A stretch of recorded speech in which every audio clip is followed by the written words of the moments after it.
Hi, I'm Josh, and today I'm making restaurant-style garlic chili chicken tikka balti, a seriously hot and spicy, fantastically flavoured curry made with freshly diced garlic, ginger, chillies and sliced onions. If you like your dishes Madras and Vindaloo heat, then this is the curry for you. If not, don't worry, you can reduce the heat by de-seeding the chillies and cutting back on the chilli powder. Before I begin, please take a second to subscribe, like the video and click that notification bell.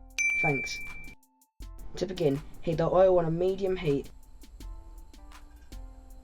and add the cinnamon stick, black cardamom, green cardamom and clove. Stir gently and allow to fry until bubbles begin to form around them. Add in the chopped garlic, stir through and allow to fry for a minute or two to begin gently browning.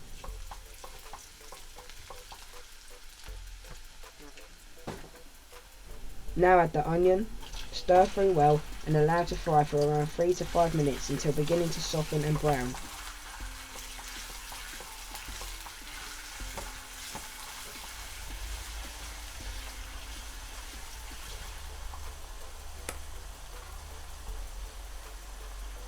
Tip in the salt, fresh ginger and chopped chillies. Stir through, then cook for a further minute. Remember, you can reduce the heat by de-seeding the chillies and removing the white pith before using if required.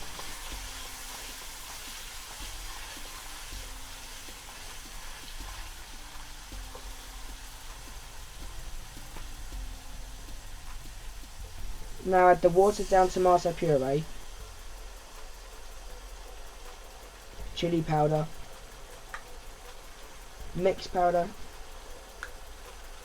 and turmeric.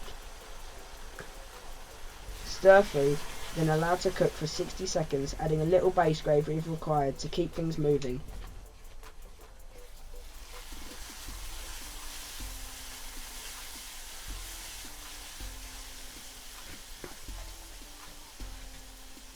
Add the tomatoes and meat and stir through to coat. Today I'm using my yogurt-free chicken tikka and I'll leave a link for it in the description below.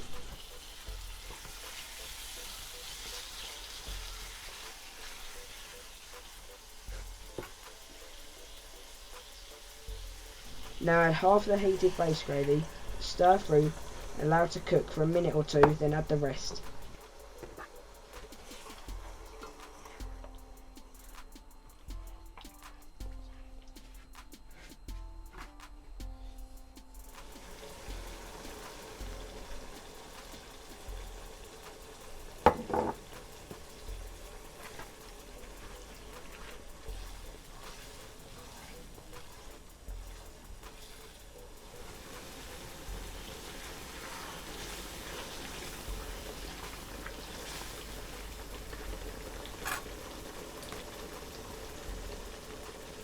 Allow to reduce until almost ready, then add the garam masala, fenugreek leaves, giving them a little rub between your fingers to release the flavours. The freshly grated garlic, which adds another fantastic flavour layer to the dish, and the most of fresh coriander, stirring in well. Continue to cook until the dish is the consistency you require, removing the cardamom pods, cinnamon and clove if required, and serve decorated with a sprinkle of coriander and a fresh chilli. Please remember to like, comment and subscribe, and don't forget to check out this and many more recipes on my website at thecurrykid.co.uk.